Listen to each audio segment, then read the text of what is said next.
We have it now. All right, excellent. Good morning, everybody. Welcome to the MAG Transportation Review Committee meeting for December.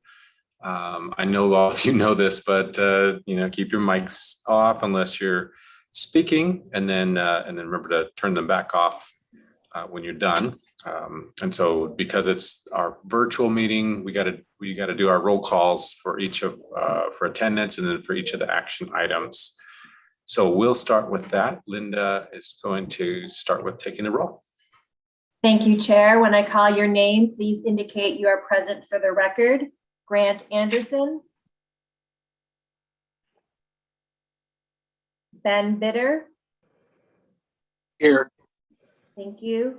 Nathan Williams for Chris Bridges. Here. Thank you. Greg Byers. Dan Clevenger. I thought I saw him on there. I'll come back. Jason Crampton. Here. Thank you. Jorge Gastelum. Here. Thank you. Henry Ikwat-Ukwa. Dave Janover. Here. Thank you. Scott Lowe. Here. Thank you. Adina Lund. Here. Thank you. Hal Marin. Here. Thank you. Jamie McCracken. Greg McDowell. Here. Thank you. Mark Melichenko. Here. Thank you. Sumit Mohan.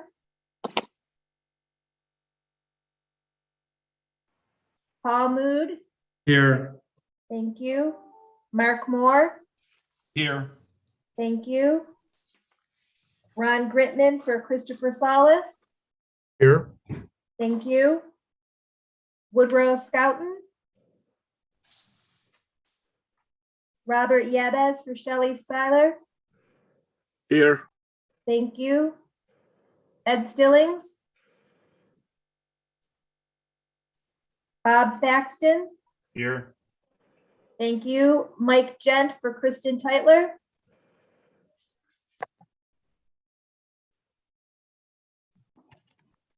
Chris Wanamaker. Mike Weber. Here. Thank you. Steve Wilcox.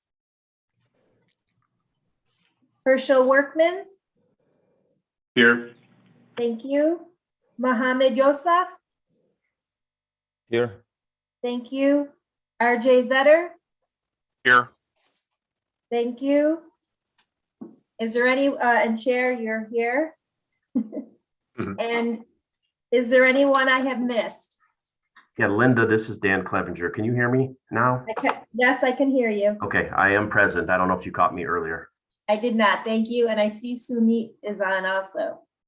Linda, thank you. Sorry I was late. That's okay. Thank you so much, Chair. We have a quorum.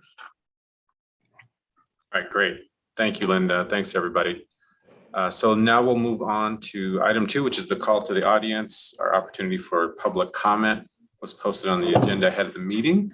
My understanding is we have no comments that have been submitted. Is that right, Linda? That is right. No public comments have been received for this item or any other item on the agenda. Okay, thank you. So next we'll move to item 3, which is the Transportation Policy and Planning Director's report. Tim Stroh, MAG Transportation Policy and Planning Director, will provide an update. Turn it over to you, Tim. Thank you, Mr. Chair. Good morning, members of TRC. I hope everybody's doing well. It's great to see you online today.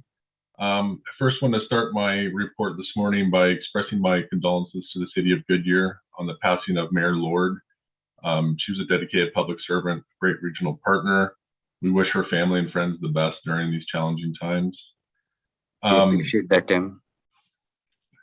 Thanks for that. Next item is I'd like to welcome 2 new members to the committee. New member Ben Bitter, Director of Engineering, who will be now representing the city of Maricopa, and Mohammed Yusuf, representing the town of Queen Creek. He's replacing Troy White, who retired. So welcome Mohammed and Ben to the committee. I also want to congratulate the member agencies and MAG staff for the passage of unanimous approval of the Momentum Regional Transportation Plan and TIP. It's been a long process. A lot of hard work's been put into this. I want to thank the member agencies for their patience and their contributions. And I also want to thank John, Audra, and the team for doing an outstanding job over the last couple of years. Next item is RRF revenues continue to do extremely well. Ever since the lockdown from COVID, they rebounded very nicely. November collections were 21% higher than November the previous year, which is great news. And HRF revenues were about 4% higher than November of 2020. So we'll keep an eye on that. It's great though, heading into the end of the year. I also want to congratulate the City of Phoenix and Valley Metro on the FTA signing event that was held on November 19th for the Northwest Phase 2 Light Rail project. It was announced the Light Rail project will receive $158 million in capital investment grant funding to complete the project. The event was held at Metro Center and included speeches from U.S. Transportation Secretary Pete Buttigieg, FT Administrator Fernandez, Senator Mark Kelly, Mayor Gallego, and others. It was a great event, had an excellent backdrop of the construction that's taking place at the site. So congratulations, Mr. Chair, on that successful event. I also like to thank all the members that submitted letters of interest for the TRC Vice Chair position. The MAG Regional Council confirmed the new Vice Chair appointments at the December 2nd Regional Council meeting. And I want to congratulate Sumit Mohan, Director of Engineering at the City of Goodyear, for his appointment as the new TRC Vice Chair starting in January. And RJ Zeter from the City of Mesa will ascend to the chair position. So congratulations to you both, and thank you for participating on the committee. Next slide, please. I also want to take this time to thank Mario for his commitment to this committee and for his leadership as the TRC chair for the past 2 years. Mario has been instrumental in the development of the Momentum Regional Transportation Plan and for his support from transportation safety, not only for the City of Phoenix, but making this a regional priority. We will be sending the certificate of appreciation to highlight your commitment to this committee and to the region. Mr. Chair, I want to thank you for everything that you've done for the organization, for the region, and for your participation on this committee. Mr. Chair, that completes my report. Oh, wow, thank you, Tom. I appreciate those comments. I really appreciate. Really, it's MAG has done such a wonderful job, and I also appreciate all the members of this committee and all the great work that you guys have done and being able to be on this committee with you. So it's been a great experience, and just want to thank you all again. So thank you, Tim. Yep. All right, well, with that, we can move on to item 4, which is the consent agenda. And the consent agenda items are listed here you can see them on the slide. Do we have any requests to move any items off of consent or any questions on any of these items? Okay, seeing none. Do I have a motion for approval of the consent agenda? Okay, moves for approval. Second the motion. Okay, we got a motion and a second. Did we catch who those came from? Scott Lowe and Robert Yadez. Okay, great. We got a motion and a second, and Linda will have you do a roll call. Thank you, Chair. When I call your name, please indicate how you vote. Ben Bitter. Aye. Thank you, Nathan Williams. Aye. Thank you, Dan Clevenger. Aye. Thank you, Jason Crampton. Aye. Thank you, Jorge Gastelum. Aye. Thank you, David Janover. Aye. Thank you, Scott Lowe. Aye. Thank you, Adina Lund. Aye. Thank you, Hal Marin. Aye. Thank you, Greg McDowell. Aye. Thank you, Mark Melichenko.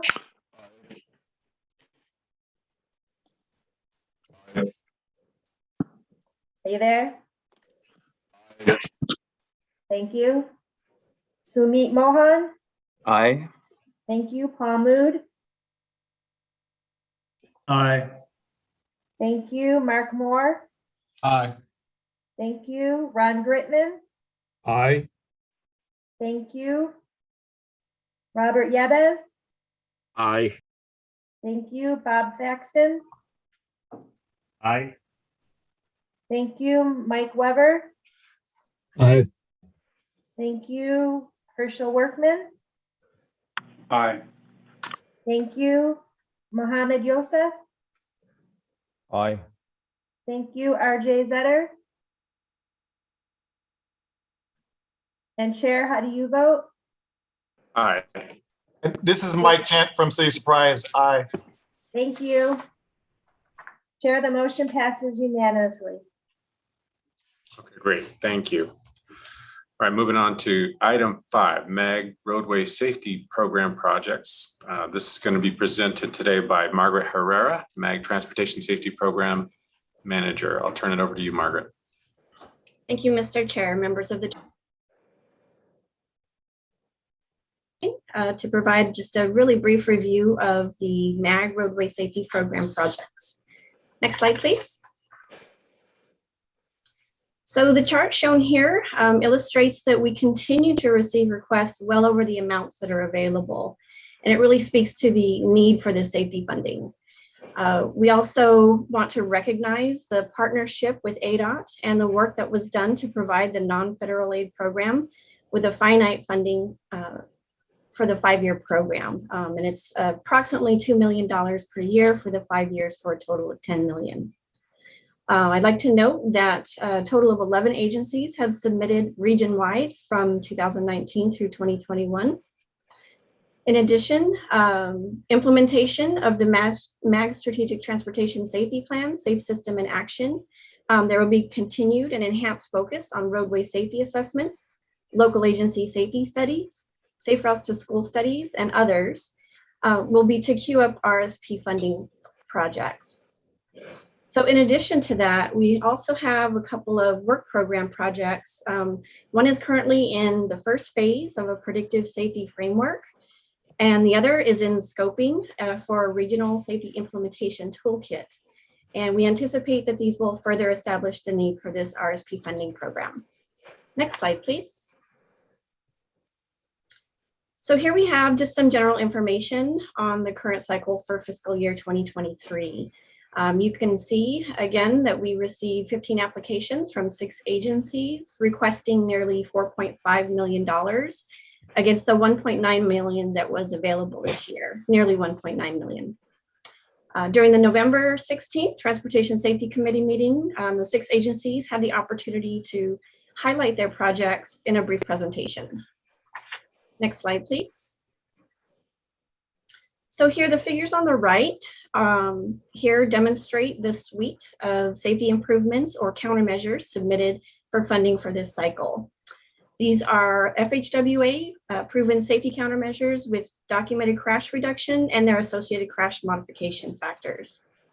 Crash modification factors are calculated based on the results of science-based and rigorously peer-reviewed studies.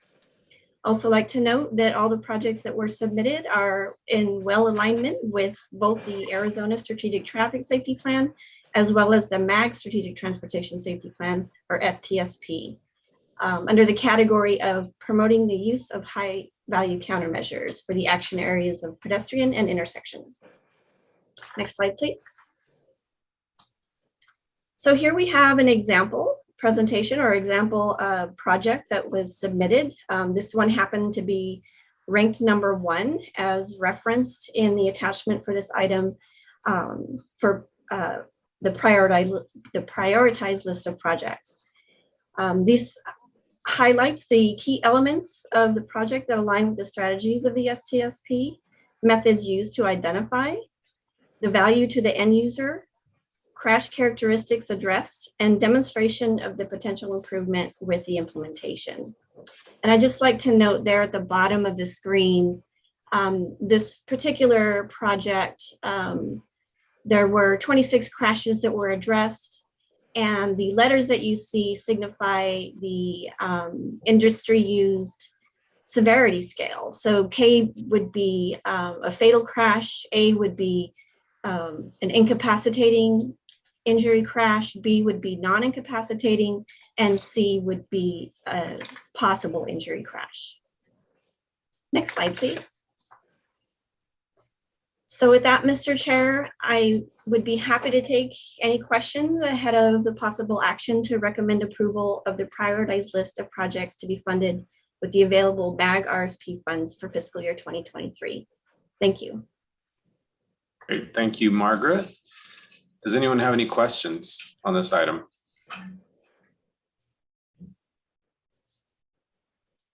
Okay, I'm seeing no questions. How about a motion? This is Dan Clevenger. I move for approval. Thank you, Dan. Adina Lund, I second. Great, thanks, Adina. We got a motion and a second. Linda, let's do a roll call. Thank you, Chair. When I call your name, please indicate how you vote. Ben Bitter. Aye. Thank you. Nathan Williams. Aye. Thank you. Dan Clevenger. Aye. Thank you. Jason Crampton. Aye. Thank you. Jorge Gastelum. Aye. Thank you. David Janover. Aye. Thank you. Scott Lowe. Aye. Thank you. Adina Lund. Aye. Thank you. Hal Marin. Aye. Thank you. Greg McDowell. Aye. Thank you. Mark Malachenko. Thank you. Sumit Mohan. Aye. Thank you. Paul Mood. Aye. Thank you. Mark Moore. Aye. Thank you. Ron Gritman. Aye. Thank you. Robert Yedez. Aye. Thank you. Bob Thaxton. Aye. Thank you. Mike Gent. Aye. Thank you. Mike Weber. Aye. Thank you. Herschel Workman. Aye. Thank you. Mohammed Yosef. Aye. Thank you. And Chair, how do you vote? Vote aye. Just Thank wanna- you. Go ahead, thank you, Linda. Go ahead, Linda. Have I missed anyone? RJ Zeter, I vote aye. Oh, thank you, RJ. Chair, the motion passes unanimously. Great, thank you. Thank you, everybody. I appreciate the continued focus and attention on roadway safety, which continues to really be an issue for our entire region. And you know, it's an area where we lead the nation in an unfavorable way. We want to change that trend, and this is one of the ways we do that. So thank you, everybody. So we'll move on to item 6, which is our regional competitive programs, system management and operations for fiscal year 2023 and 2024 project selection. This is going to be presented today by Patrick Stone, MAG Transportation Improvement Program Supervisor. So I will turn it over to you, Patrick. Thank you, Mr. Chair, members of the Transportation Review Committee. Also presenting with me today will be Dr. Jeff Jenk, our TSMO and ITS Program Manager. Jeff. Great. Well, thank you, Patrick. Thank you, Mr. Chair. And good morning, members of the TRC Committee. My name is Jeff Jenk. I'm the manager of the MAG Transportation System Management and Operations Program, TSMO in short. This agenda concerned the evaluation result of the TSMO competitive call for project for the fiscal year 2023 and fiscal year 2024. Next slide, please.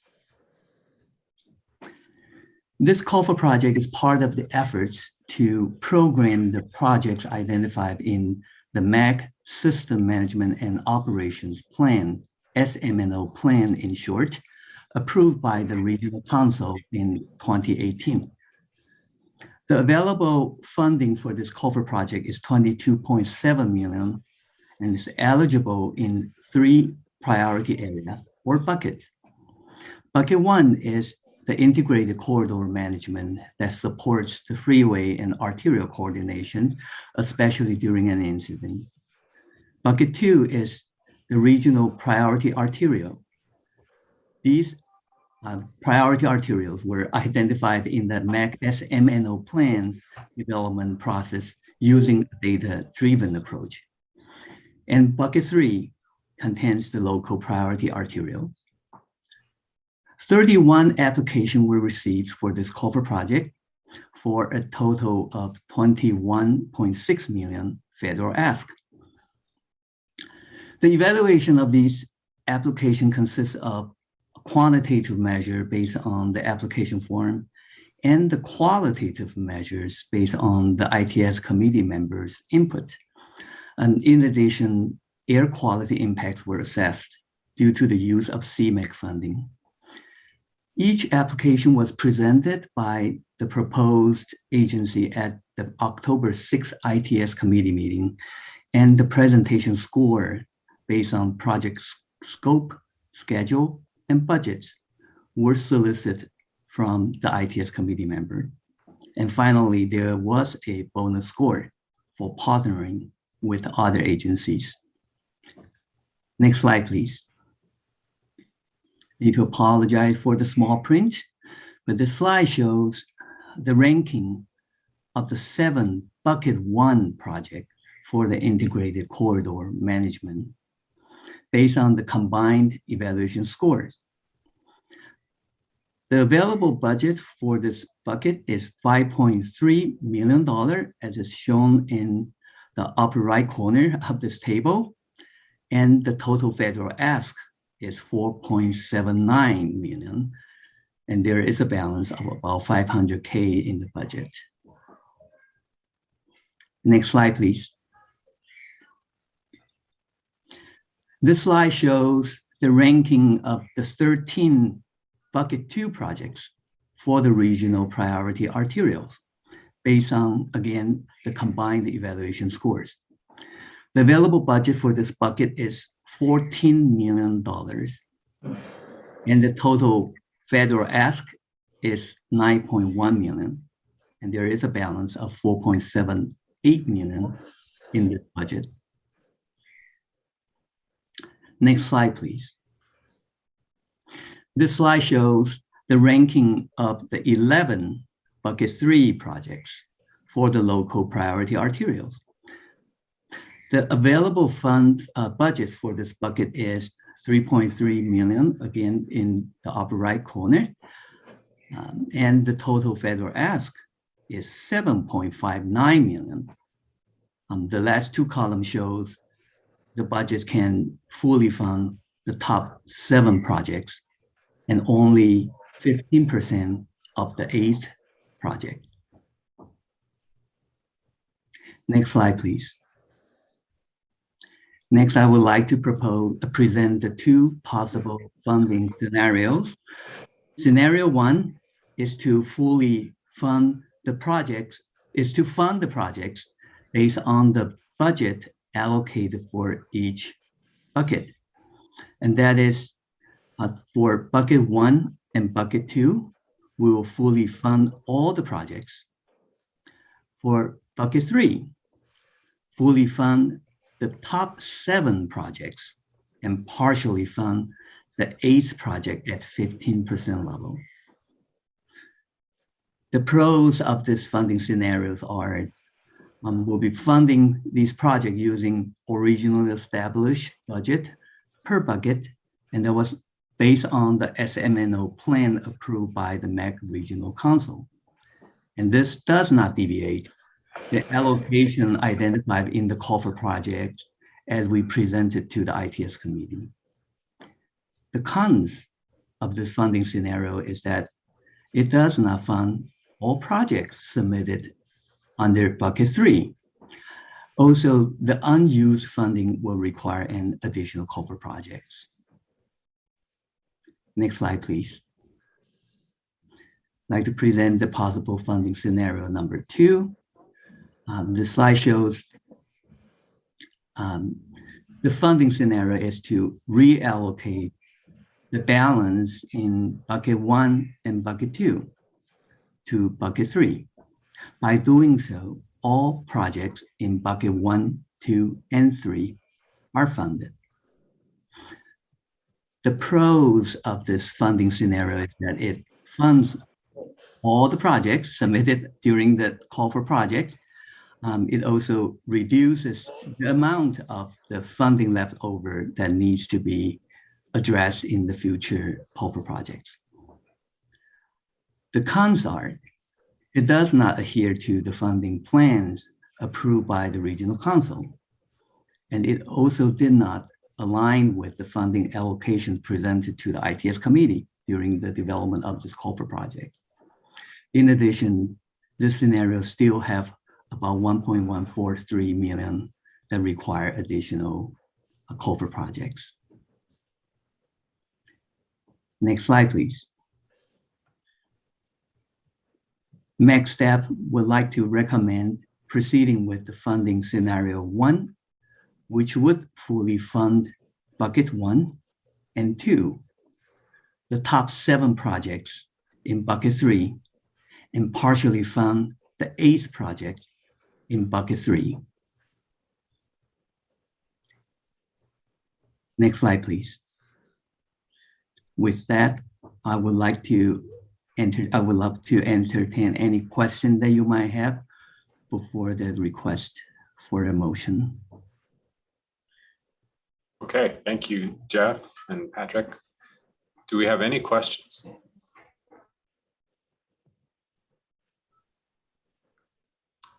All right, hearing no questions. We've got this requested action in front of us. Is there a motion for approval? Yes, there's a motion for approval. Recommend the approval of the prioritized projects. Take that back. Take 2. Recommend approval of the prioritized project listing of the FY 2023 and FY 2024 system management and operation projects, as well as the proposed funding scenario. Thank you, Jeff. Can I get a motion from a member of the committee? This is Sumit Mohan from Goodyear. I'd like to propose the motion. All right, Sumit, motion to approve. Can I get a second? Hello from Buckeye, second. Thank you, Scott. All right, we've got a motion and a second. Let's do another roll call. Thank you, Chair. When I call your name, please indicate how you vote. Ben Bitter. Aye. Thank you, Nathan Williams. Aye. Thank you, Dan Clevenger. Aye. Thank you, Jason Crampton. Aye. Thank you, Jorge Gastelum. Aye. Thank you, David Janover. Aye. Thank you, Scott Lowe. Aye. Thank you, Adina Lund. Aye. Thank you, Hal Marin. Aye. Thank you, Greg McDowell. Aye. Thank you, Mark Melichenko. Thank you, Sumit Mohan. Aye. Thank you, Paul Mood. Aye. Thank you, Mark Moore. Aye. Thank you, Ron Britman. Aye. Thank you. Robert Yebes. Aye. Thank you, Bob Thaxton. Aye. Thank you, Mike. Thank you, Mike Gent. Aye. Thank you, Mike Weber. Aye. Thank you, Herschel Workman. Aye. Thank you, Mohammed Yosef. Aye. Thank you, RJ Zetter. Aye. Thank you, and Chair, how do you vote? Vote aye. Thank you. Have I missed anybody? The motion passes unanimously. Great, thank you. So item 7 is Mr. Chair? next.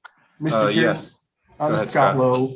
I meant to ask during the last one, but one of the questions I had was what happens to the remaining projects in bucket 3? Okay. Patrick, Chair do you want to take Penny, that? Scott, yeah, certainly I can take that question. The intent would be at this point to take that unused funding that's remaining in this call for projects and go back to the ITS committee starting in January and have those conversations about how to conduct the next call for projects. So potentially, if there is a subsequent call for projects, those agencies that were not funded could potentially submit those projects again for consideration. Okay, I just wanted to make sure they just don't fall off the cliff. No, definitely. Okay, thank you. All right, thank you. Item 7 is another regional competitive program, this time active transportation for fiscal year 2025. And we have, again, Patrick Stone MAG Transportation Improvement Program Supervisor, presenting on this item. Thank you, Chair. If we can advance the slides, please. One more. Thank you so much, Chair. Again, good morning, members of the Transportation Review Committee. So I wanted to start off this presentation similar to what you saw with the SM&O presentation and kind of just do a brief overview of the call.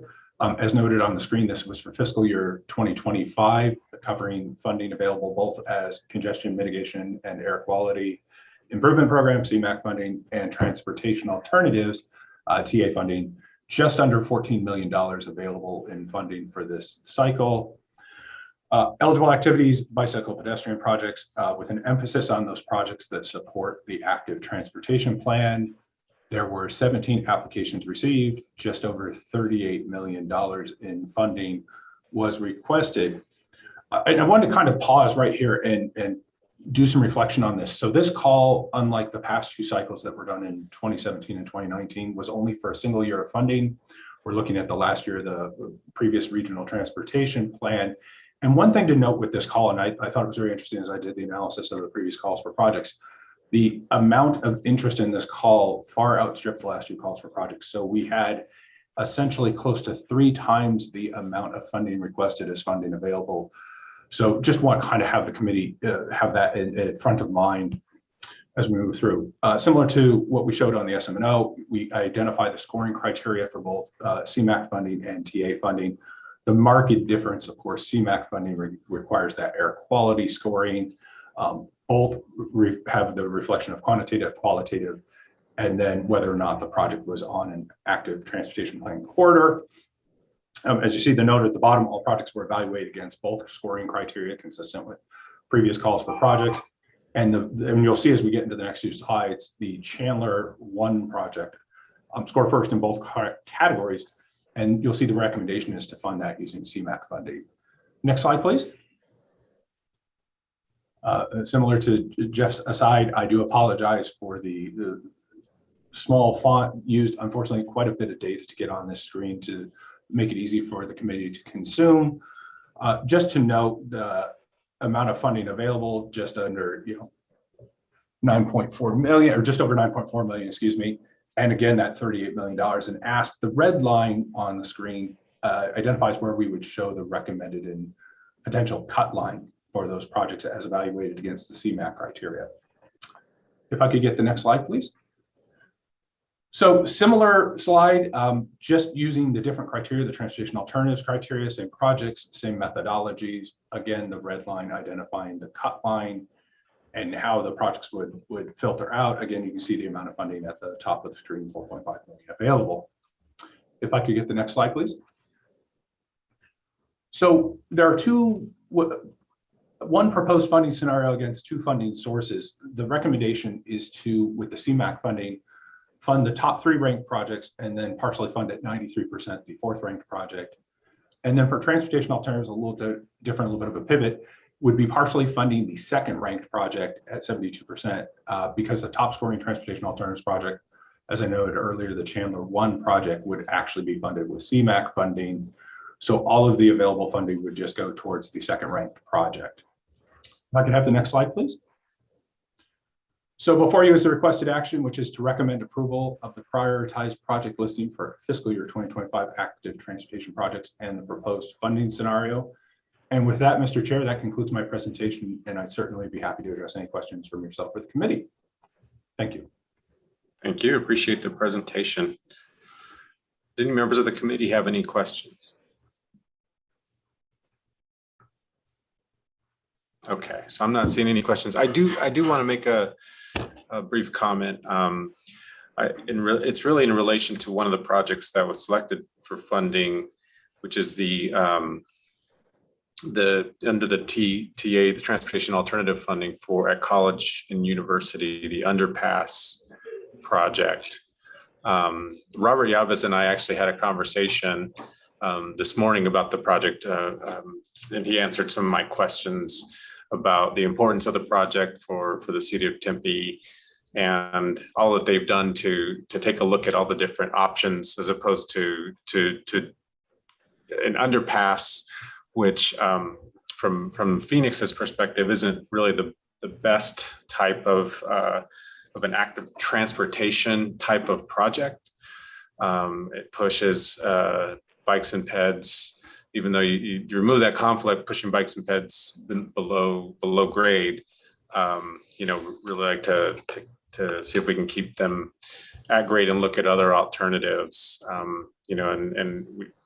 I think there's some safety concerns. It sounds like they're going to be addressing those safety concerns with significant amount of cameras in the underpass and potentially some security guards there, which is good. What was clear to me when I talked to Robert was the need for the project because of where it is in proximity to the university and the severe congestion that creates and the limited options with signalization as an answer. Then this was really the only option after much exploration of alternatives. And so the need for the project is very high. I guess my question, it's not really a question, but just more of a wanting to communicate our concern with the use of regional active transportation funds for this kind of project. I know that in the future, active transportation is going to continue to be a really strong focus for all of our cities. In the RTP, it's got a significant portion of the proposed RTP and the Prop 400 extension. As we saw, $38 million requested, only 14 million available. So we know there are a lot of needs out there. There's going to be a lot of focus on this area. And I just want to communicate our concern with funding an underpass type of project as opposed to other more of a best practice type for active transportation. So with that, that's my comment. I do support the recommendation here, and we'll be voting in favor of the recommendation. Assuming there's a motion, does anyone have a motion for this item? I move to approve. This is Jason and Chandler. Thank you, Jason. Second, Mohammed Yusuf. Thank you, Mohammed. So we got a motion and a second. Any other questions on the motion? Okay, Linda, go ahead and do a roll call. Thank you, Chair. When I call your name, please indicate how you vote. Benjamin Bitter. Aye. Thank you, Nathan Williams. Aye. Thank you, Dan Clevenger. Aye. Thank you, Jason Crampton. Aye. Thank you, Jorge Gastelum. Aye. Thank you, Dave Janover. Aye. Thank you, Scott Lowe. Aye. Thank you, Adina Lund. Aye. Thank you, Hal Marin. Aye. Thank you, Greg McDowell. Aye. Thank you, Mark Malachenko. Aye. Thank you, Sumit Mohan.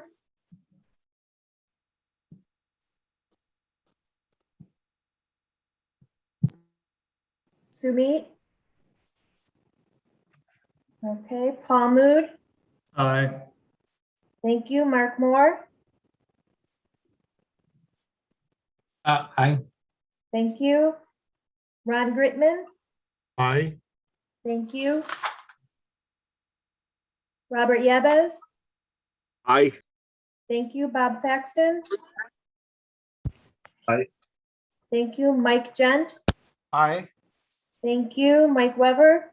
Aye. Thank you, Herschel Workman. Aye. Thank you. Mohammed Yosef. Aye.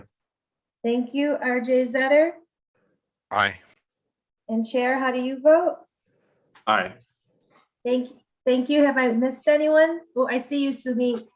Linda, yeah, my computer just died, so I moved to the phone. Aye. Okay, thank you so much. Thank you. Chair, the motion passes unanimously.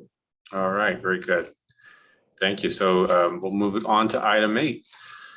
Paving unpaved roads for fiscal year 2025 and project selection.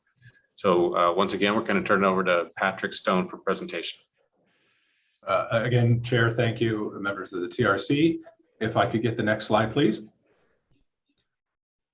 Consistent with our other presentations, just a brief overview slide For paving unpaved roads, again, this is a fiscal year 2025 request. You can see just under 5.8 million available in funding between two buckets, both CMAC and then CMAC 2.5. Eligible activities, the paving of unpaved roads, shoulders, alleys, and access points. For this cycle, we received 5 applications and just over 6.5 million in funding was requested. On the screen, you can see the map that identifies those PM paving application areas. If I could get the next slide, please. So first up is the Maricopa County PM. Oh, back one. Thank you. First up, Maricopa County PM10 non-attainment area. For this section, we had 4 requests for funding. Just under $5.2 million requested against $5 million available. The recommendation, as you can see here on the slide, is to fully fund those top 3 projects and fund the majority of the 4th ranked project. Moving on, next slide, please. So similar to the previous slide, this is for the Pinal County PM10 and PM2.5 non-attainment areas. We had a singular project application submitted requesting just about $1.3 million against $758,000 available. Recommendation here is to use all available funding to partially fund this project. If I could get the next slide, please. So again, proposed funding scenario for the 2 buckets, recapping what I just showed. For the CMAC funding, that Maricopa County PM10 area, fund the top 3 ranked projects and fund 95% of the 4th ranked project. And then for the Pinal County area, fund 57% of the project that was submitted. In both instances, the partially funded project, the agency was okay with getting the partial funding. If I could have the next slide, please. So the requested action before the committee today is to recommend approval of the prioritized project listing for fiscal year 2025 paving unpaved roads projects and the proposed funding scenario. With that, Mr. Chair, that concludes my presentation and I'd be available for any questions. Thank you. Great, thanks, Patrick. Any questions on this item? All right, can we get a motion? This is Ben from Maricopa. I'll make a motion to approve the prioritized project listing of fiscal 25 paving unpaved road projects and proposed funding scenario as presented. Thank you, Ben. So can I get a second? This is Dave Janover. I'll second that motion. All right, great. Thank you, David. All right, we got a motion to second. We'll do a roll call. Thank you, Chair. When I call your name, please indicate how you vote. Ben Bitter. Aye. Thank you, Nathan Williams. Aye. Thank you, Dan Clevenger. Aye. Thank you, Jason Crampton. Aye. Thank you, Jorge Gastelum. Aye. Thank you, Dave Janover. Aye. Thank you, Scott Lowe. Aye. Thank you, Adina Lund. Aye. Thank you, Hal Marin. Aye. Thank you, Greg McDowell. Aye. Thank you, Mark Belichenko. Thank you, Sumit Mohan. Aye. Thank you, Paul Mood. Aye. Thank you, Mark Moore. Aye. Thank you, Ron Gritman. Aye. Thank you, Robert Yabez. Aye. Thank you, Bob Thaxton. Aye. Thank you, Mike Gent. Aye. Thank you, Michael Weber. Aye. Thank you, Herschel Workman. Aye. Thank you, Mohammed Yosef. Aye. Thank you, RJ Zetter. Aye. Thank you, and Chair, how do you vote? Aye. Thank you. Have I missed anyone? Chair, the motion passes unanimously. All right, thank you. We'll move on to item number 9, which is another regional competitive program, Pinal County Arterial Bridge fiscal year 2025 project selection. And once again, I'll turn it over to Patrick. Thank you, Chair, members of the TRC. Before I get started on this, this is the last of the regional competitive programs before you today. I did want to take a moment to thank both the chair, the committee members, member agency staff. As you can see, a significant amount of effort goes into these calls for projects between developing those applications, the presentations made at committee, the scoring that we asked the agency staff to do. So just a big thank you from myself, members of MAG staff. This is a big lift. I hadn't realized until I got into it what a lift this is. So thank you very much. And with that, we'll move on to the next slide, please. So Pinal County Arterial Bridge, again, fiscal year 2025 funding, 1.4 million available. This covers activities such as roadway expansion, rehabilitation, bridges, drainage, intersection improvements. For this cycle, we received 3 applications, just under $7 million in funding. You can see the scoring criteria used broken up between quantitative and qualitative data. As noted by the map on the screen, this covers our member agencies located within the Pinal County portion of the MAG region. Next slide, please. So the ranking and funding review, as noted, 1.4 million available, 6.9 requested. You see the cut line there. The proposed funding scenario would be to partially fund at 72%, excuse me, the top ranked project for Apache Junction, and the city has confirmed they would be comfortable with receiving partial funding. Next slide, please. And with that, the requested action would be to recommend approval of the prioritized project listing of fiscal year 2025 Pinal County Arterial Bridge Program projects and the proposed funding scenario. And with that, that concludes my presentation, Mr. Chair. And again, I would be available for any questions you or the committee might have.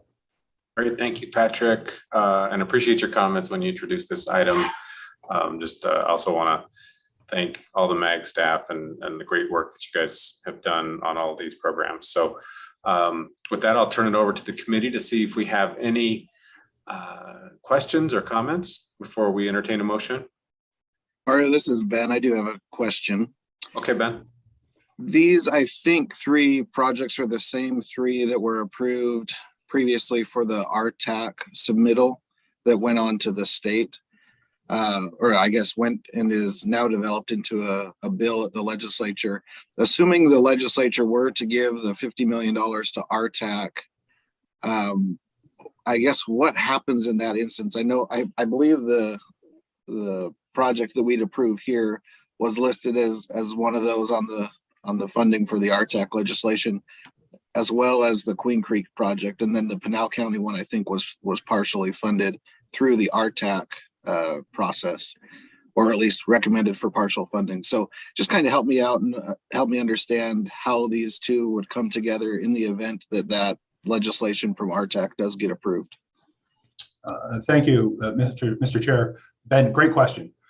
So at this point, obviously, that the request from RTAC, Rural Transportation Advisor Advocacy Council, is just that. It's an ask in front of the legislature, to still be considered next legislative session.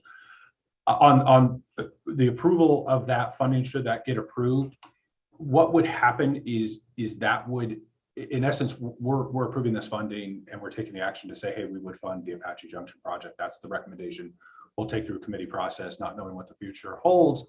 Should Apache Junction and Queen Creek get funded through the RTAC, what we would do is we would, in essence, take those projects out of the TIP as being, well, the Apache Junction project out of the TIP as being funded as part of the Pinal County Arterial Bridge Program. And what we would do is we'd go back out with a subsequent call for projects. So we have the opportunity to take that 1.4 million and then go out and do a secondary call, allowing other applications or even potentially that Pinal County project to be resubmitted. Great, thank you. That makes sense. Perfect, thank you. Okay, any other questions? Okay, I'll entertain a motion. Motion to approve, Robert Yabe. Thank you, Robert. Any second? Mohammed Yusuf, second. Thank you, Mohammed. All right, we've got a motion and a second. Linda, we know what's next. Thank you, Chair. When I call your name, please indicate how you vote. Ben Bitter. Aye. Thank you, Nathan Williams. Aye. Thank you, Dan Clevenger. Aye. Thank you, Jason Crampton. Aye. Thank you, Jorge Gastelum. Aye. Thank you, David Janover. Aye. Thank you, Scott Lowe. Aye. Thank you, Adina Lund. Aye. Thank you, Hal Marin. Aye. Thank you. Greg McDowell. Aye. Thank you. Mark Melichenko. Aye. Thank you. Sumit Mohan. Aye. Thank you. Paul Mood. Aye. Thank you. Mark Moore. Aye. Thank you. Ron Gritman. Aye. Thank you. Robert Yebes. Aye. Thank you. Bob Thaxton. Aye. Thank you. Mike Gent. Aye. Thank you. Mike Weber. Aye. Thank you. Herschel Workman. Aye. Thank you. Mohammed Yosef. Aye. Thank you. RJ Zetter.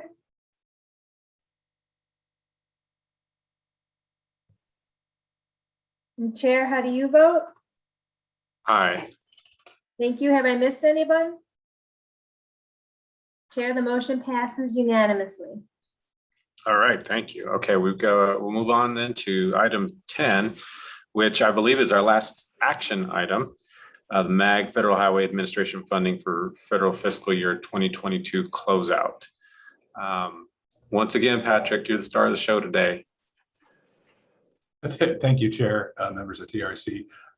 Thank you for entertaining me on these numerous items. If I could get the next slide, please. The first slide, and I think the slide is actually really helpful in light of the actions taken earlier today. So when we look at these non-lifecycle programs that use suballocated federal funding, and you can see on here, quite a few of these programs are also those programs that are funded through that regional competitive call for projects that we did today, looking at bike ped, ITS, SM&O, the Pinal County Arterial Bridge, Margaret's items for roadway safety, safe routes to school. So what Closeout allows us to do is to kind of work with these programs and continue the good work that we've done. If I could get the next slide, please. So what's the purpose of Closeout? Simplistically, it's just to ensure that all the federal funding the MAG region receives every year that's suballocated is fully obligated. Funding is use or lose. So any dollars that wouldn't be obligated by the region would get lost. And of course, Closeout's based on available funding and not guaranteed to occur every year. So where does the funding come from? The lion's share comes from deferrals, projects obligating for less than the programmed amount, where we can see bid savings. Also, when we have closeouts at the end of a project, if any funding was left over on a project, that's released back to the region. That also funds closeout. And then variances between federal funding estimates and projections and actuals. Next slide, please. So the basis for closeout and for many of the things we do is the MAG Federal Funding Program Guidelines and Procedures approved by MAG Regional Council back in 2015. Of note is section 500.4, which kind of leads us to what we're doing today, which is that TRC considers those priorities for redistribution of federal funding. And then it lists the methodology of how advancing projects given first priority, then moving on to currently programmed projects and other items. Next slide, please. So first, and again, I apologize, there's unfortunately a lot of data to unpack here, hence the smaller font. But essentially, this is the sources of funding and the uses of funding in the region for federal fiscal year 2022. The two green boxes in the lower right, what those identify is first, when we look at our suballocated ledger and we compare what we are receiving this year versus what we currently have programmed in the TIP, we see that we're sitting right about 14.4 million available. And then what we also do is we look at potential savings, deferrals, and other items that might put additional funding into the region during federal fiscal year 2022. We're projecting about 15.6 million for a total available for this closeout cycle of 30 million. Next slide, please. And so this slide discusses what was received, the request that the MAG received for closeout this cycle. As you note, the original request and what was in the agenda packet identified 31 requests at just under 16 million. We did note after that there were two submissions from the city of Apache Junction that were submitted on time, inadvertently got excluded, but should have been considered and are being proposed to be considered today for TRC for an extra couple $1 million. So the total is 33 requests, just under $18 million. And if you notice above in the chart, the lion's share of funding, and maybe not surprising this year given how things have trended, is additional funding for projects that are programmed in federal fiscal year 2022. Next slide, please. So this slide is the proposed funding scenario with that revision identified in the previous slide. Based on the funding available, both first with the proposed scenario, which was the just under 16 million, against the available funding of 30 million this year. What we see is there's enough funding to cover all the requests, including current prior year construction increases, current prior year design, and then also fund the balance of the federal fiscal year 2022 design assistance grant program and the FY 2022 street sweeper calls for projects. As noted at the bottom, there would be about 12 million still available, unused, unprogrammed. So either we would do a supplementary closeout process later in federal fiscal year 2022, or we may just defer those funds into federal fiscal year 23 as part of the closeout funding for next federal fiscal year. Next slide, please. And that takes us to the requested action for this item, which is to recommend approval of the proposed closeout scenario. Mr. Chair, that concludes my presentation, and I'd be certainly happy to address any questions. Thank you. Great, thanks, Patrick. Any questions? All right, no questions. I'll entertain a motion for this item. Dan Clevenger, I move for approval. Thank you, Dan. Can I get a second? Robert Yabas, second. Got you, Robert. We got a motion and a second. And we'll do what I think is our final roll call of the day. Thank you, Chair. When I call your name, please indicate how you vote. Ben Bitter. Aye. Thank you. Nathan Williams. Aye. Thank you. Dan Clevenger. Aye. Thank you. Jason Crampton. Aye. Thank you. Jorge Gastelum. Aye. Thank you. David Janover. Aye. Thank you. Scott Lowe. Aye. Thank you. Adina Lund. Aye. Thank you. Hal Marin. Aye. Thank you. Greg McDowell. Aye. Thank you. Mark Malachenko. Thank you. Sumit Mohan. Aye. Thank you. Paul Mood. Aye. Thank you. Mark Moore.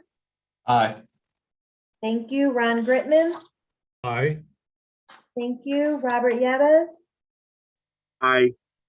Thank you. Bob Thaxton. Aye. Thank you. Mike Gent. Aye. Thank you. Mike Weber. Aye. Thank you. Herschel Workman. Aye.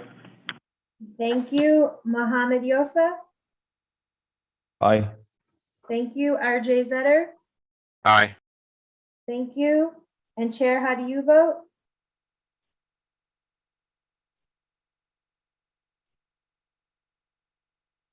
Did we lose the chair?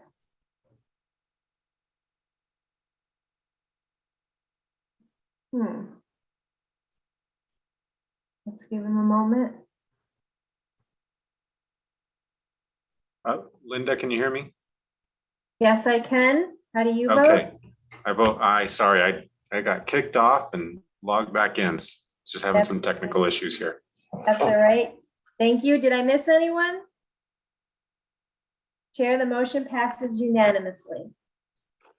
Okay, all right, great. Thank you. Thank you, everybody. So we now have an information discussion item on the agenda, item 11, MAG freeway noise analysis study overview. And this is going to be presented by Arminta Syed, MAG transportation planner, and Dr. Aaron Hastings from the Volpe Center. I'm not sure I pronounced that right. So I'll turn it over to you, Arminta. Thank you, Mr. Chair, members of the TRC. My name is Arminta Syed, and I'm a transportation planner too here at MAG. And I'm here today to present an overview of our freeway noise analysis study, an ongoing effort that was kicked off in spring earlier this year and just concluded with the updates we provided to TPC last month in November. Next slide, please. I'm joined today by our project manager, Dr. Aaron Hastings, who will help me present the details of our study. But before I hand things off to him, I'd like to briefly spend some time discussing the history of pavement use in our region and how it led to the request for this study.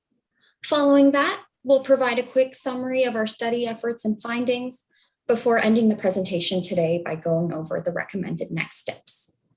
Next slide, please. Next slide. So the map in front of you here shows our regional freeway system. Since the time it came online, the majority of which was around the early 2000s, it was covered with a rubber asphalt surface treatment, which has a useful life of 10 years. At the time, the funding was only programmed for the original installation of that treatment. In fact, funding for replacement of that original rubber asphalt overlay has only occurred if the segment was included as part of a reconstruction project in our regional freeway program. As a result, over 50% of the current overlay on our freeways is past its useful life. The colors on this map indicate the year of installation of the current overlay on our corridors. The sections in red, which, as you can see, cover the majority of the network, represent our oldest pavements, which were originally installed between 2003 to 2010. In fact, some of these sections have an overlay that is about 15 to 17 years old. Next slide, please. So stemming from this situation, in 2019, MAG and ADOT partnered on a study to better understand the status of rubberized asphalt and the alternative concrete-based noise reduction pavement surface treatments available. The study found that while rubber asphalt has the lowest initial noise level, that level increases over time, and by the end of its useful life, noise levels are ultimately equal to or higher than the concrete-based surface treatments. In March 2020, an overview of these findings and possible options moving forward were presented to the MAG policy committees. Discussion indicated support for further exploration of concrete-based surface treatments as an alternative to the rubber asphalt overlay. Next slide, please. MAG was directed to work with ADOT to identify potential pilot project candidates to be included in the program. And on June 24th, 2020, the MAG Regional Council approved the Diamond Grind pilot program, which included 3 projects from our regional freeway program to modify their scope to replace the rubber asphalt with a diamond grind surface treatment. These 3 projects are reflected here on this map in front of you, and they include a segment on Loop 101 Price Freeway from Baseline Road to 202 Santan, a segment on Loop 101 Pima Freeway from I-17 to Pima Road, and finally on Loop 101 Agua Fria from 75th Avenue to I-17. The first 2 projects have since been opened to traffic. To evaluate the results of the pilot program, ADOT has agreed to assess life cycle costs, quality of ride, and public acceptance of a ground concrete surface. I do want to emphasize, as we look at these different options and we weigh these trade-offs, Diamond Grind does represent a continued investment by the region in supplemental noise reduction above the standard threshold. Next slide, please. Following the completion of the first pilot on the Loop 101 Price Freeway, ADOT received numerous public complaints about increasing sound levels, the density of which is reflected on this map in the middle. In response, ADOT went out to take some initial noise readings at the same locations where they had conducted prior readings in 2013 when the roadway was covered with the rubber asphalt overlay. Results showed that noise levels were similar to that from 2013, and all results were below the federal and state noise threshold.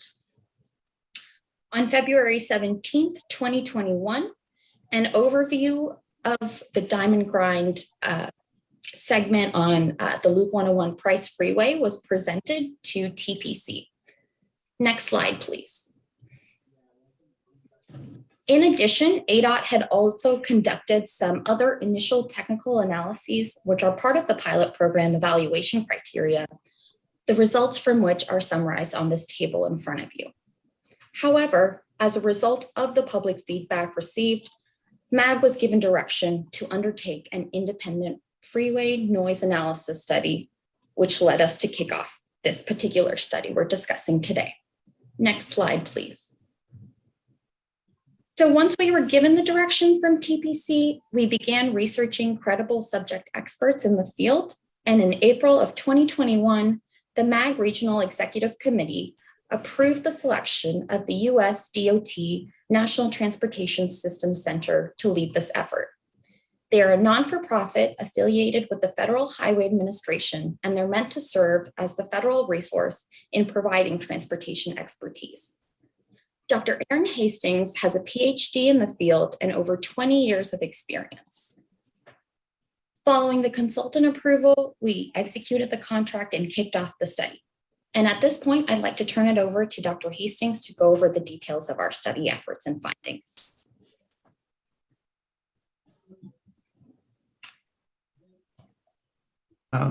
Thank you, Arminta. Thank you, Mr. Chair and members of the TPC. If we go to the next slide, please. This study contains a lot of details, so I'm going to try to go over things at a very high level, but I'm very happy to answer any questions as we go through or at the end of the presentation. So if we can go to the next slide, please.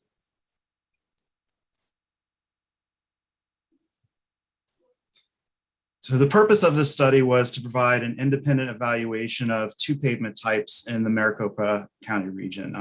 To do this, we characterized the noise from these pavements in three different ways, which you can see is illustrated on the right-hand side here. The first was to look at the overall level, which is the standard and simplest way to compare two sound sources.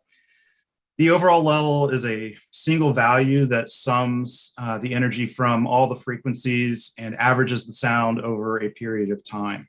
Because of its simplicity, it's an easy measurement to compare noise sources. However, it can miss some details. And so we also did additional measurements or analyses as well.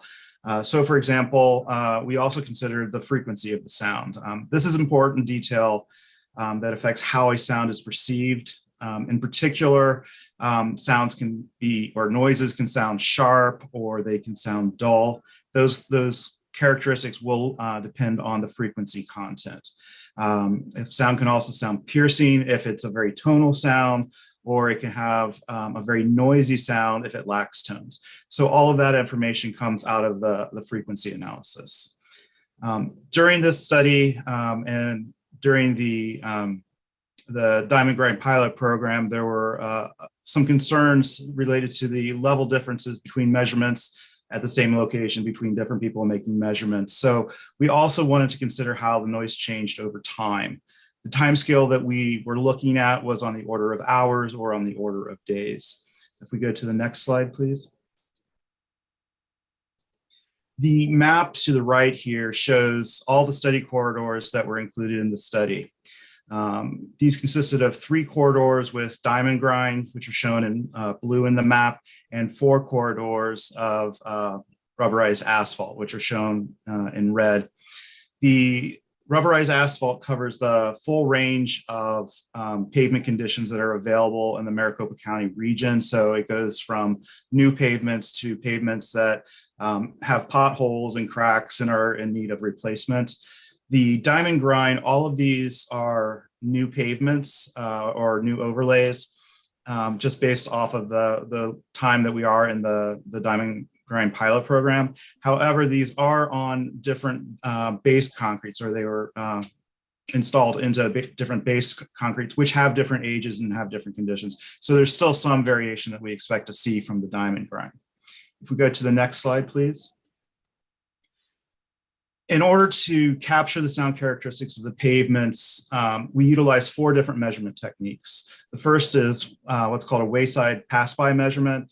The second is a residential measurement. And then we also did what's called onboard sound intensity measurements, or OBSI. And we also did effective flow resistivity, or EFR measurements. Each of these techniques has a different focus. Wayside measurements are conducted using what's called a sound level meter, which may be familiar to a lot of people. You can find them on your phone, but there's also instrument grade sound level meters. For wayside, we do these measurements near the roadway, and we quantify the total noise character from the road. So that includes all the sources, It includes the tire pavement noise, which we're primarily interested in, but it also includes the engine noise and aerodynamic noise that may be present from the roadway traffic as well. So it gives you this aggregate characterization of the sound source. We also did residential measurements that are done similar to the wayside, but the sound level meter is located in a residential location. Measuring the residential areas in this way will capture noise from the freeway, but it will also capture other sources such as animals, people talking, and local traffic. So we do need to be careful with these measurements, making sure that we exclude what we would call contamination from them. But this technique is important to quantify the noise characteristics or the noise environment at the residences. Two specific measurements, the OBSI and EFR, are really focused on the sources. OBSI measurements are similar to the wayside measurements in that they are used to quantify the freeway noise specifically. However, this method is even more focused. By attaching microphones to a moving vehicle, and if you kind of look at the image in the graph there for the OBSI, you see there's like 2 microphones on the tire. So you're attaching 2 microphones there. And by attaching those there, we can capture noise that's specifically related to the tire pavement interactions. This is really important for this type of study because we are really interested in the tire pavement noise, not necessarily the other noises which we don't have control over. We also did these so-called EFR measurements. The EFR data is used to measure how much noise the pavement will absorb or reflect. So it's not a noise measurement per se, but it relates to the noise performance of the pavement types. It does use noise data, but it infers the absorption from those. So it's a slightly different measurement, but it's also something that's relevant to the sources. It should be noted that between the measurement types that we are conducting and the details of the analysis that we're conducting, between the areas that we're looking at, we're really trying to conduct a comprehensive study here that can really help us evaluate the whole issue. If we go to the next slide, please. So this study was conducted in 2 phases. The first phase was focused on screening suitable locations for measurements and obtaining a general understanding of the noise environment. This phase focused on identifying where we could do residential measurements and where we could collect the source measurements. For the residential measurements, these are important because they provide a better understanding of the resident's experience compared to the roadway sources or the roadway measurements. They also reflect changes in noise between the source and the residents due to meteorological effects and intervening terrain. So you can't look at the source and directly from that infer what the noise at the residence is going to be. There's other things that affect that. Therefore, we need to measure at the residences. However, as I noted before, because these measurements can be contaminated by other noise sources such as animals and other people and other human activities, we need to use a more specialized metric for this. So we use what's called L90, which is a statistical measurement that looks at the level of noise that's exceeded 90% of the time. And by that, we are able to reject those extraneous sounds. The source measurements are important because they provide a better direct comparison of the pavements. And they are sensitive to, importantly, the pavement type and condition, but they're also affected by vehicle speed and the number of vehicles on the road. So we have to make some considerations about those things when we're designing and applying our measurement plan. We go to the next slide, please. So once we had done the initial phase and we're ready to go out and do the second phase, we went out in September, between September 7th and September 19th. This was a period of full traffic activity.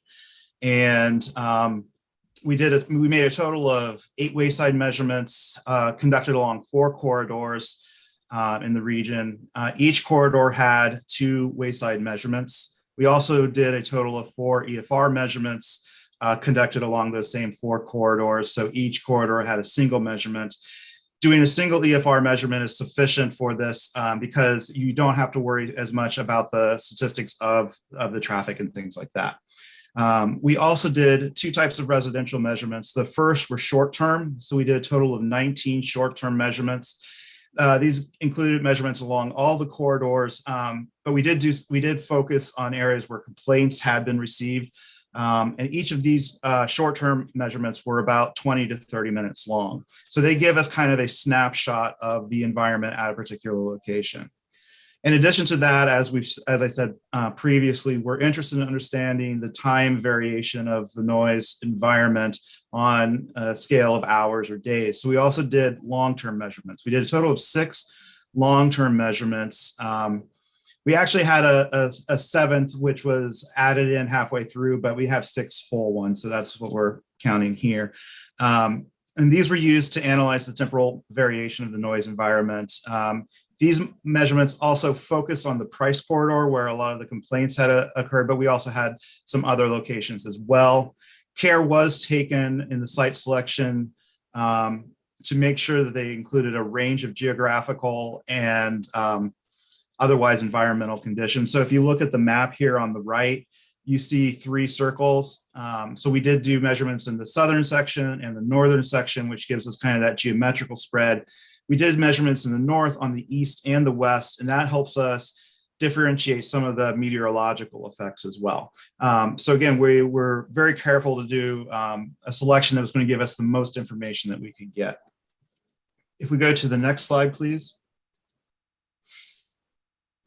So the previous slides were giving you a general overview of the testing. The next several slides, what I'll be doing is giving you a high-level overview of the findings. These are roughly organized to talk first about findings that are related to the residential, residential characteristics. And then after that, we'll talk a little bit about some characteristics that are related to the sources. So first of all, this independent study did find that the maximum sound levels associated with freeway traffic noise measured on residential properties do not indicate a significant impact resulting from the use of diamond grind surface treatment. So this was one of the questions that had been raised, and we did not find a significant impact. This is an independent analysis, which is consistent with the assessment conducted by ADOT in the fall of 2020.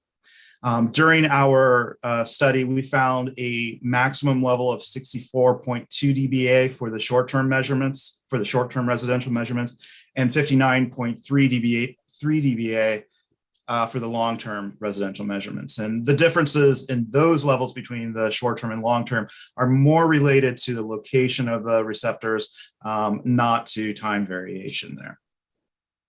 The diamond grind levels were similar to those obtained for aged rubberized asphalt, which was, as was mentioned before in the presentation, is the dominant surface throughout the region. Therefore, we do expect that the levels measured at the residence here are going to be similar to any other places that we might do measurements in the Maricopa region. So for the same distances, we would expect to see the same results, regardless of whether we're looking at the rubberized asphalt or the diamond grind throughout the region. So this is not necessarily a specific location effect right now. We'll go to the next slide, please. So all the residential sound level measurements were below the federal thresholds for noise mitigation action. As you saw on the previous slide, none of those exceeded 67 dBA. It can also be seen if you look at this figure here to the right, that there is considerable variation over the course of the day. And this is definitely something that we were able to corroborate from the community comments. The variation is considerable throughout the day, but if you look at it from day to day, the trends are relatively consistent.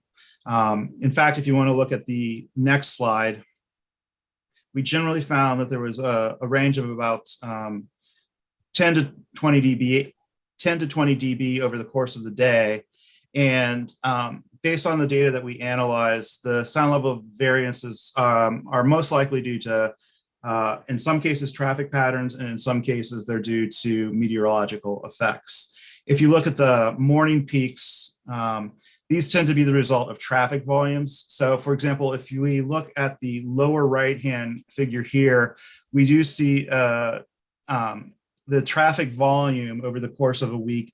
And the 2 days that we're kind of pointing to there are the weekend days, and those have lower traffic during the peak hours. And that corresponds to lower peaks in the morning rush hours and the levels that are associated with those. So we do see a correlation in the mornings to traffic peaks. In the afternoons and evenings, even though you have a traffic increase, what we also see is, especially in the evening, an effect that then carries over into the morning. So if you look at the upper right-hand figure, that's showing the temperature changes over the course of the day. And you see that you get a minimum level just in the early mornings, but it's dropping basically through midnight.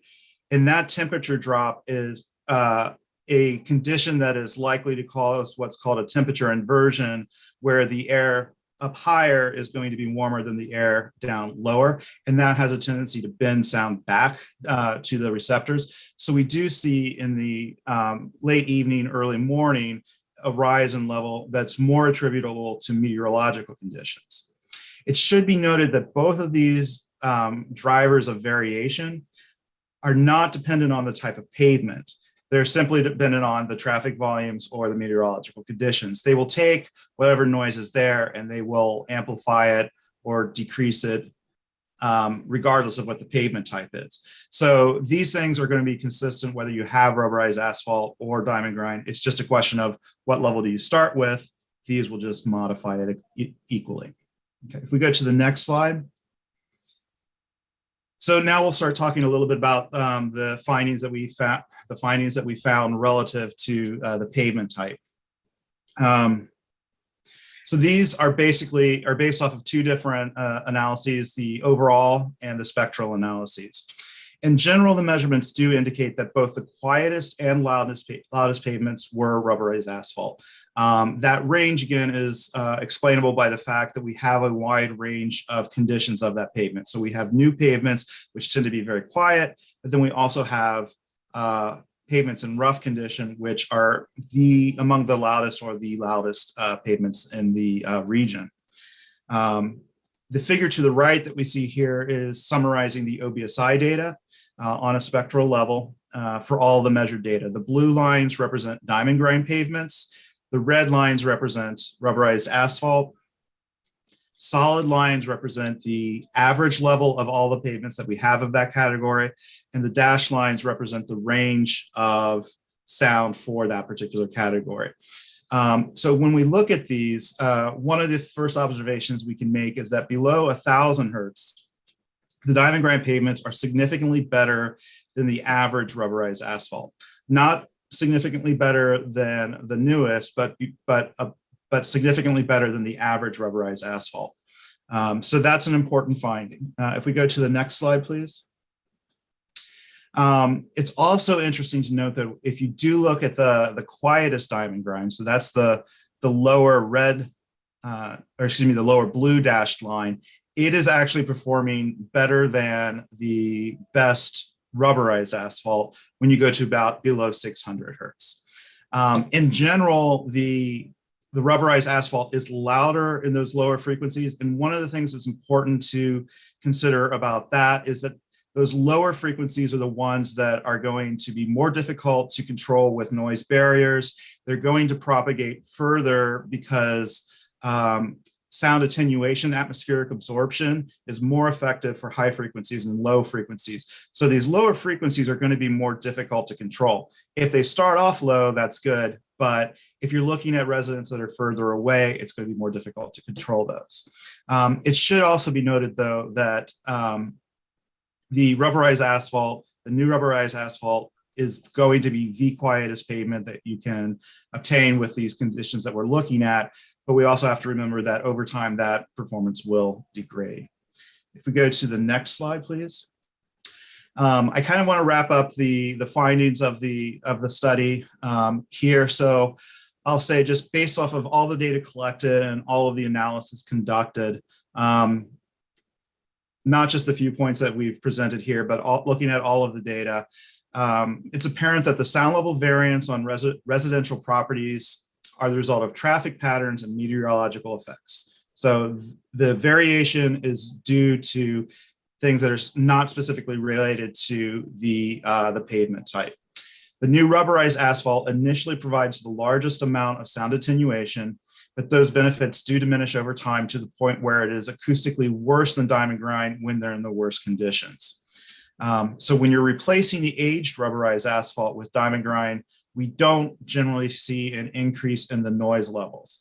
And if you look at the spectral content, although there is a little bit more high frequency content for the diamond grind, that doesn't look like it's very significant. So it really doesn't look like there's an increase in the annoyance due to the pitch of the pavement as well. And then finally, the diamond grind can provide a net decrease in sound level when you compare that to the existing aged rubberized asphalt. So at this point, I would like to turn it back over to Arminta to finish up the presentation. Thank you. Thanks, Aaron. If we can just go to the next slide. So when we presented these findings to TPC last month, we did not request any action at that time. However, we did discuss the next steps that were recommended from a staff perspective. And as per the discussion and comments that followed, support was indicated for these next steps. If we can go to the next slide. So since it was found that the varying sound levels experienced by the residents over the course of a day were not driven by type of pavement surface used, we do recommend expanding the diamond grind pilot program to further explore this alternative surface treatment. We realize as we move towards a policy decision, it will impact a large number of residents and has some major consequences. So with the continuation of this effort, we do see an opportunity to continue to study the noise characteristics of the diamond grind surface treatment. Specifically, we did find evidence of those meteorological conditions affecting the noise levels experienced, and we'd like to do some further research and testing of its impact on the two specific pavement types to see if one is more suitable than the other in dealing with certain conditions. Additionally, as we do further testing and expand the program, we can make more accurate comparisons moving forward, as we'll be able to replace that before data, which we used proxies from 2013 with actual before data, and then compare that to actual after data, and be able to provide a more accurate decision for decision making moving forward.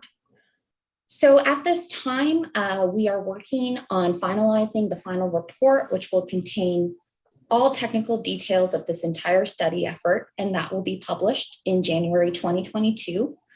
We are also working on drafting what this next phase will look like, and we plan to come back to TPC early next year to provide that update.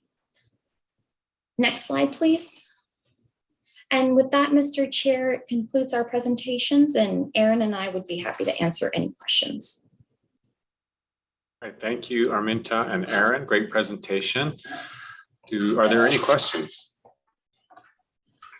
This is Hal Marin from kind of Cave Creek. I had a question regarding the, it looks like you're using a variance of about 17 years on the rubberized asphalt, but my understanding is that diamond grinding, maybe the oldest that you have is about a year. Is there any projection for sound quality or degradation of sound quality over time? Mr. Chair, Mr. Marin, that's a great question. I'll field it, but Aaron, please step in if you have something to add. So we looked at all of the diamond grinding that was available within the region. Although all of these are newer, the sub base that the diamond grinding was treated on are of different ages and conditions. And then secondly, I'd like to mention with concrete, the material itself doesn't deteriorate as much as the rubber binder that's used in the rubber asphalt overlay. So although that's something we'll definitely continue to study, we don't expect to see that same level of deterioration that happens on the rubber asphalt overlay. And I'll just agree with Arminta on that.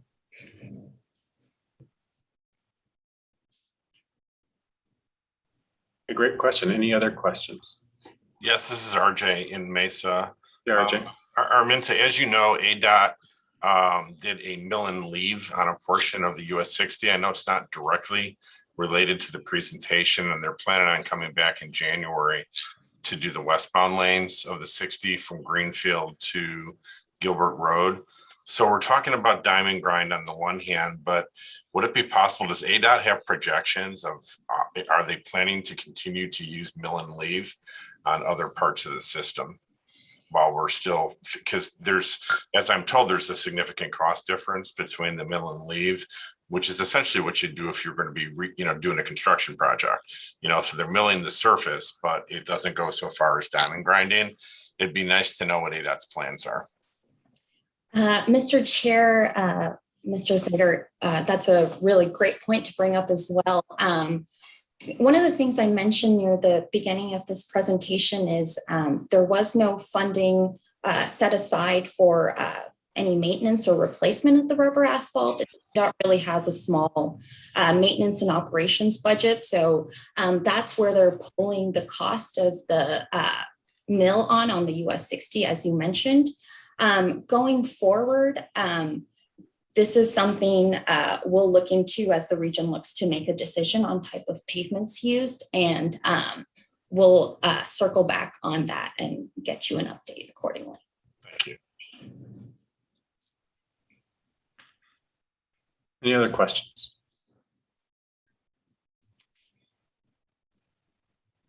Okay, tons of good information today. Really appreciate the presentation. Thanks again, Arminta and Aaron.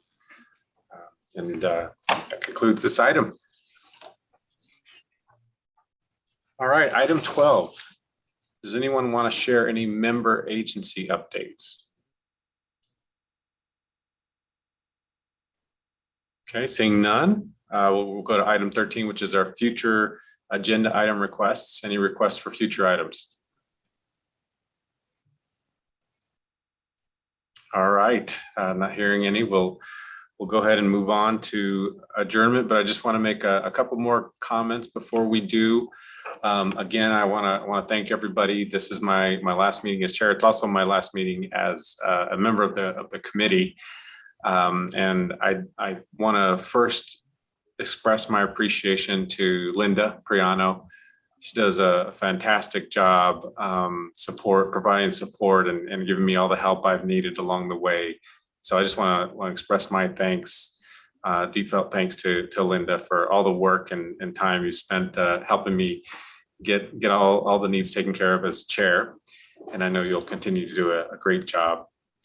I also want to thank Tim and the great staff support by Tim and the whole MAG transportation team. It's really been excellent work, constantly professional, always a joy to work with this team. You can always count on them to give the best professional information and recommendations, and just really want to thank you guys for all you do.